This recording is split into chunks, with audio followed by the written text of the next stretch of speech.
Holland House came into existence with the help of a lot of people in this community. Rutherford County is known for having everyone pull together to make things happen. Although the actual idea of a drop-in center was something that I had thought about years ago when I first moved here, I couldn't have done this by myself. There were a lot of people involved that wanted to remain in the background and people that were very upfront with their support. But so many people felt a need for something that was lacking in the community in the way of mental health. We have plenty of providers that give us great service, but there's that extra piece, the peer support piece that was missing, and that's what Holland House is all about. Holland House was started under the umbrella of a company called Peer Support Resource Exchange. I started this company with 2 other people from the Charlotte area in 2010. We had envisioned great things with this, but we all had jobs and we all had lives, and it didn't really go anywhere. So when I came up with the idea of the drop-in center, I asked my partners about using Peer Support Resource Exchange, and they thought it was a great idea. This house had been vacant after the previous program moved out, and they had another provider that came in here for a while and had not started a program. So we went before the county commissioners to ask if they would let us use the building rent-free. We went to the meeting in January of 2012. They did vote unanimously to allow our program to be in the building as opposed to the other program that was already here. And right there, that just showed the support that we had from our community, that all the county commissioners voted for it.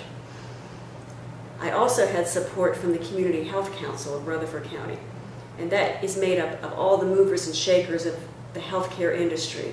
Our hospital is a member, our sheriff's department, the DA, we have the director of our healthcare department, we have hospice and the cooperative extension, things with the kids, Safe Kids, and gosh, I can't think of all of them right now, but it was a huge group of people that are all pulling together about health care.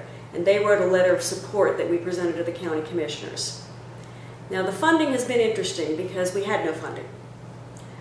Peer Support Resource Exchange is incorporated as a not-for-profit in North Carolina, but we do not have a 501c3 yet. I've been working on it, but it's quite a humongous task. So we have gone into the community and solicited donations from individuals and from businesses. Our very first donation came to us from the National Alliance on Mental Illness, the Rutherford Cleveland affiliate. And that was for $500. That gave us our start. We have had a couple of donations from Smith Drugstore in Forest City.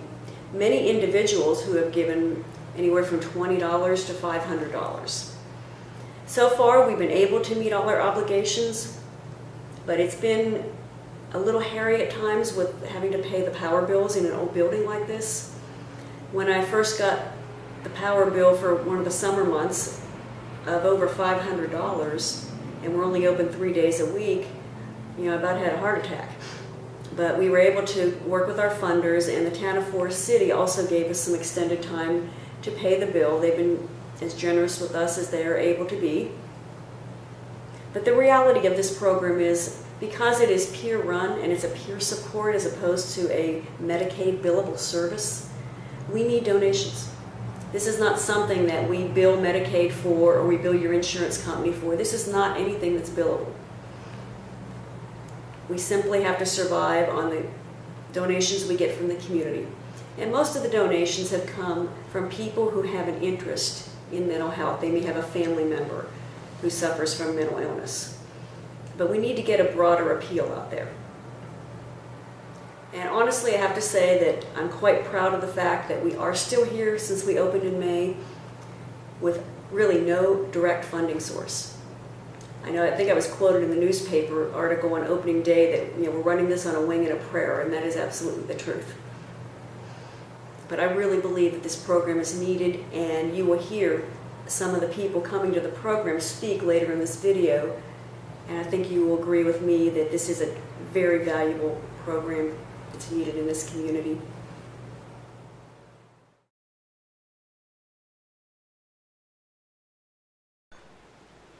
I remember Martin Luther King's speech starting out with, "I have a dream. Well, I had a dream too, and this is it, Holland House. I had a dream that people with mental illness would have somewhere that they could go without having to get authorizations or worrying about whether or not they had insurance that could pay for it. I had a dream that people with mental illness could come together and share similar experiences and find some common ground, and have support groups, make friendships, have people to do things with. I just had a dream that this could work. And it's a dream that I've had since 2004. It kind of sat on the back burner for a while, and then all of a sudden one day I got a phone call from a friend of mine saying that this house might be available. And all of a sudden it all came together.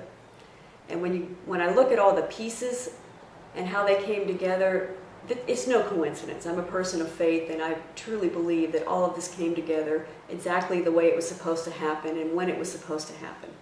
Even the program manual that we're using, when I researched drop-in centers for mental health on the internet, I found what I thought was a great program. I didn't bother to look at who wrote it. When I decided it was the one I wanted to use, I thought, well, perhaps I could get permission from the person to use the manual. And I looked at the name and I thought, there can't be two people with this name, because it's rather an unusual name.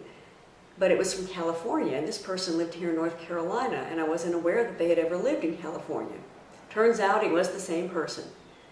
She's a friend of mine. I immediately got permission from her to use any and all parts of the manual. And the fact that the house was available, it was a unanimous vote from all the county commissioners. People from the community have just been amazing.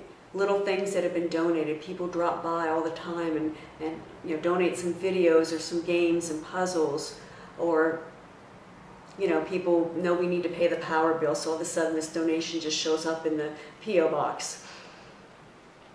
But the best part about all of this has been watching the people coming here and watching how they've interacted with each other and hearing from them how much they like coming here and how grateful they are that this is here.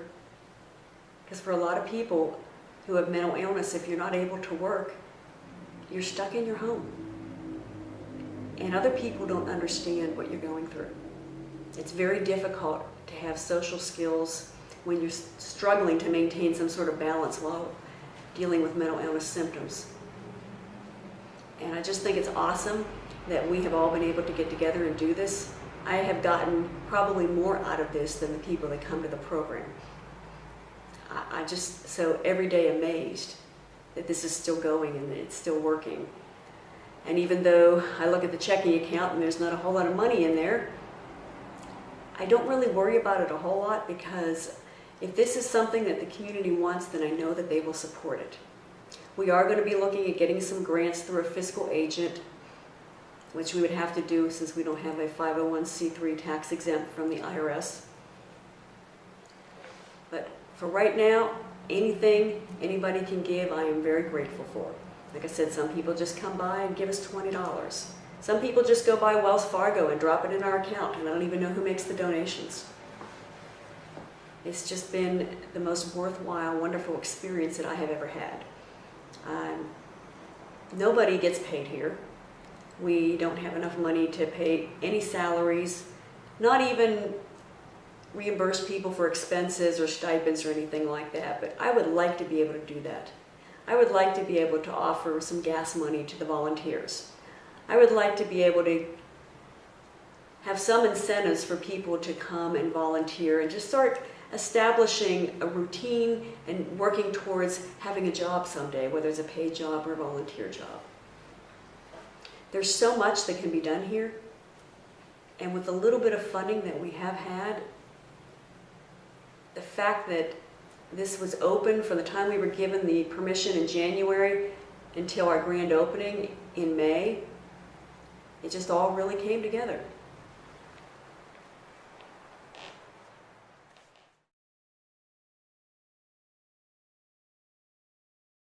Holland House is designed for individuals who suffer from bipolar disorder, depression, schizophrenia, and anxiety disorders. We are a volunteer organization and do not have licensed staff. Therefore, we do not have the capability to handle people with intellectual and developmental disabilities.